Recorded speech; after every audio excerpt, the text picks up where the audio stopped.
سورہ علم نشرح کا پڑھنا ایک ایسا عمل ہے، بڑی سے بڑی مشکل بھی آسان ہو جاتی ہے۔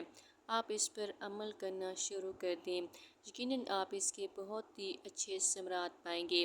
سورہ علم نشرح کا مطلب بھی اچھا ہے، جس میں یہ بتایا گیا ہے کہ ہر مشکل کے بعد آسانی ہوتی ہے۔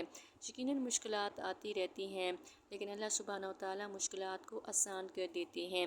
اس سورہ کو آپ نماز کے بعد 7 مرتبہ پڑھیں اور اس کو 21 بار بھی پڑھ سکتے ہیں۔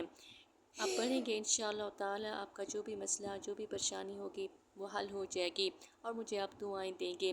اگر آپ کو یہ عمل کرنا اچھا لگے تو کمنٹ سیکشن میں ضرور بتائیے۔